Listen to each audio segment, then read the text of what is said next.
Alrighty, welcome back everyone. We just talked about the coaches poll, gave you a little reaction from that, gave you an idea of who I think is a little too high, who I think is a little too low, and who I think is just right. But overall, definitely a very interesting exercise, always something that I like to break down this time of year. But let's get into the players that just have to make the most of fall camp. We've broken down, I believe, 9 teams up until this point. We have 6 more for you today. So let's get into this and let's start to break down these players because at Penn State, you have a guy that just has to hit. Drew Allar is in a position where you had a year last year where you played some good football. If you look at his numbers from last year, it's going to paint a very different picture than what you saw against Ohio State and Michigan because he tore apart pretty much everyone else. He needs to take that next step forward and be the guy that is going to walk into Buckeye Stadium and not be phased, is going to be able to play his top level game. And we talked about how huge that West Virginia game is. He needs to come out of the gates firing. He needs to show that he's taken that little step forward into being a more dangerous player this upcoming year. I think he has all of the capability to do that, but this fall camp is huge for him, not only from a physical standpoint into getting to where he needs to be on the field, but from a leadership perspective. He's got to take a step forward there. He's got to be a little bit more forward facing. So a number of different things that go into the next couple of weeks for him, but overall, he just got to execute over the next couple of weeks, and then we'll see where the chips fall once the season starts. And I do think he's a fantastic player that's going to be really fun to watch this year. And then Harrison Wallace is the guy that I'm watching because when I look at this wide receiver room, I don't see a wide receiver one. I think Julian Fleming is a really good player. I don't think he's a guy that you can rely on every single down to be your go-to guy. I don't think he's a Marvin Harrison Jr. and Isaiah Bond, that type of player. So overall, I think I don't know why I put Isaiah Bond with Marvin Harrison Jr. They're very different. But overall, I don't think he's a wide receiver one. I think Harrison Wallace could be that guy. I think he has that. He's long, athletic, really talented player, and he gives Drew Allar a guy that can give him the ball downfield or even short field and just let him make plays with his legs. So he's a very, very talented player. You need multiple options going down the field, and they can't be multiple tight ends. You have to have multiple wide receivers that can make big-time plays if you're going to want to compete in this conference. And frankly, as I see it, I think Harrison Wallace is really one of the few guys on that team that can make that big-time leap. Let's move on over to Missouri and let's talk about an SMU transfer there. Marcus Bryant is coming in as likely their left tackle, and frankly, he wouldn't be coming in as their left tackle if Caden Green had worked out the way that they wanted to. The transfer over from Oklahoma came in as technically a left tackle. He was a left guard at Oklahoma. They felt like they could move him out to left tackle. It did not work. They brought in Marcus Bryant during the spring portal cycle, and he's going to have to be huge because you have a guy in Brady Cook who is a very good player, is going to make a number of really good plays, but struggled with accuracy a number of times last year, and he's going to need time. That is the number one thing for this team to be successful. You have all the weapons on the outside with the ridiculous trio of wide receivers that they have. You just got to give your quarterback time to digest everything. If he can do that, he's going to be a really, really dangerous player. But that left tackle position is the most important for that to happen. So obviously will be a huge thing to unpack throughout the season and could define Missouri's season in a number of different ways. Toriano Pride Jr. is the other guy that I'm watching very, very closely. I think when you look at this back end, there are good players back there. But you lost Enos Rakestraw. You lost Chris Abrams-Drain. That's the name I was looking for. You do have Drayden Norwood back there. I do think that's a really, really good player, but you can't be in shootouts. And to not be in shootouts, you're going to have to be able to cover a number of really good receivers throughout this entire conference.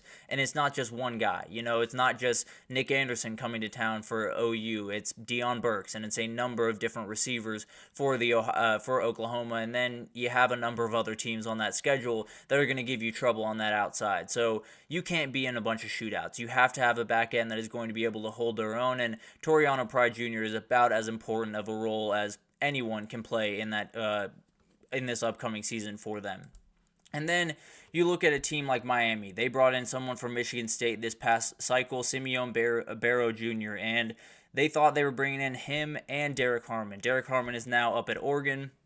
That was a very weird portal recruitment, so definitely one that they did not want to lose, but they have. And they're going to need someone that is just going to deliver pretty much every single week. that's going to have to be Simeon Barrow Jr. as far as I'm concerned. I think you look at the depth and it's solid. It's not great at that position. You're going to need someone that can really hold things down and feel confident that when you send him out there, you're going to get good play from that position. So overall, I think he's a really good player. He absolutely is making strides early on in fall camp that he needs to, but he needs to be a big-time player throughout this season, or they're going to be in a position where they just don't get the push they need to make a real run this upcoming year.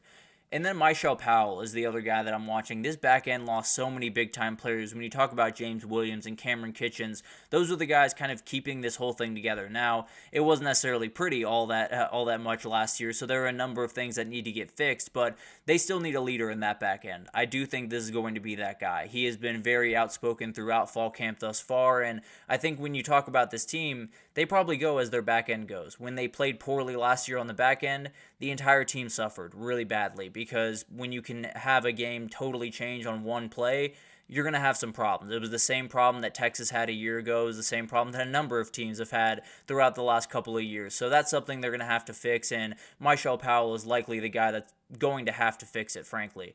And then let's go over to Utah and let's talk about Jalen Glover. I talk about this team a ton, and it's one of those teams that as long as Cam Rising is healthy, you feel confident about that passing game. It's not necessarily going to be, crazy explosive or do anything wild, but they're going to do enough. There's no two ways about that. The run game, as we talked about earlier, is a little bit of an issue. You are worried about that heading into the season. Jaquindon Jackson was a huge loss at that running back position. He is now over at Arkansas, and Jalen Glover has to step in. He has had over 500 yards a year ago. You also have Micah Bernard in that room, so it's not like it has to be all Jalen Glover, but this is the guy that I think is the more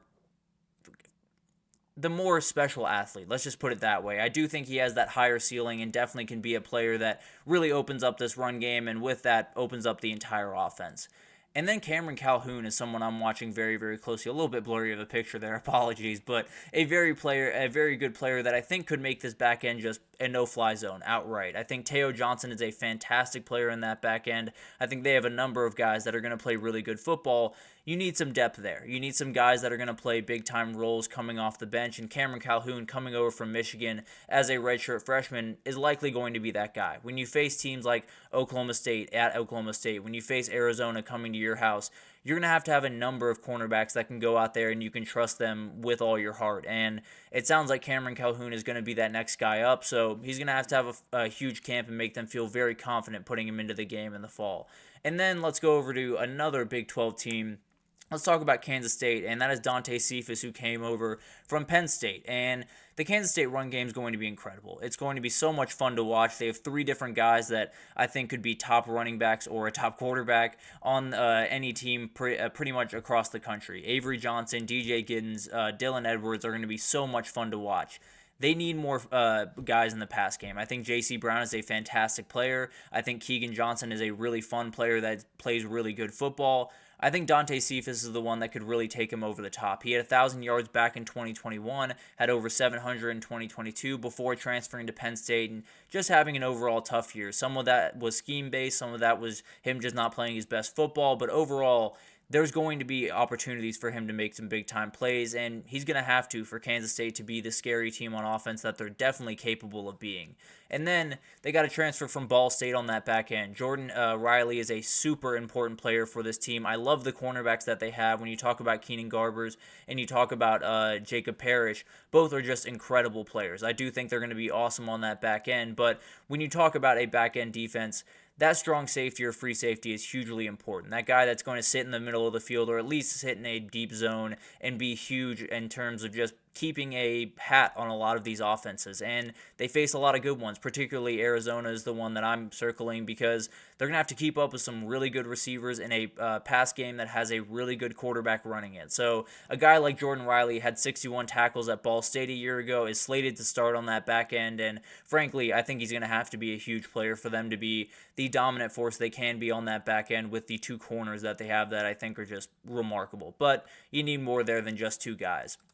And then Notre Dame. Emil Wagner is the guy that I want to talk about because, as we talked about, I believe yesterday, maybe the day before, Charles Jagusa is out for the year with a torn ACL. That is a huge hit for this team because when you look at the depth chart at the offensive tackle position, beyond Emil Wagner and Tosh Baker at this point, you have a redshirt freshman and then you have three freshmen. So you're not in a position where you can really lose much of anyone else. And it sounds like Emil Wagner is playing really good football throughout the start of fall camp. Tosh Baker is the more experienced player, so there is a reality where he moves on over to left tackle and Emil Wagner stays at right tackle. Regardless, Emil Wagner is going to be a huge player for this team. I tend to believe he's going to be the guy at left tackle because I think if Tosh Baker was going to be the guy, he would have been even when Charles Jagusa was healthy. So that's beside the point. But I do think Emil Wagner is going to be a huge player, and you don't want to be picking between two lesser of two evils to play that left tackle position. You want to feel confident about both those guys going out there, and you need them to stay healthy. So Emil Wagner is going to be huge for this team. And then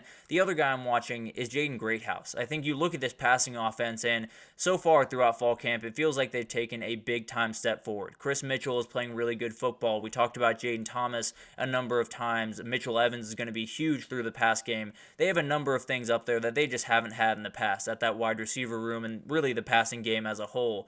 I think Jaden Greathouse is the guy that jumps off the page. I think he's the guy that, especially going into his true sophomore season, has so much potential to make some noise. Had a year that was a little bit up and down, but frankly, he was the guy that they were relying on to make a lot of those plays, and that's not necessarily fair for a freshman wide receiver. So I do think he has a chance to really open things up this year, especially with guys like Chris Mitchell and Jaden Thomas kind of taking a little bit of that pressure off, and Bo Collins coming over from Clemson. But I do think when you talk about this team, especially going forward, Jaden Greathouse opens the door in recruiting, and that's what they need on this roster. They don't need, just a flash in the pan, really good wide receiver group with some transfers coming in.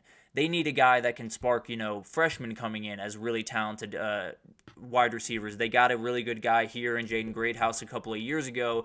It's kind of gone a little bit stale over the last couple of cycles, and they need to get it kick running again. So I do think a true sophomore showing out this upcoming year could be huge for them, and I think Jaden Greathouse is one of those guys that could make a number of big-time plays this upcoming year. So overall, there's a ton of guys that have to make a ton out of fall camp. When you look at fall camp this time of year, there are so many different variables heading into this thing that you need to be very confident in as you head into this season. So that's really what it comes down to, filling a gap that has been formed, whether it's injury or guy leaving from the past year, whatever that looks like.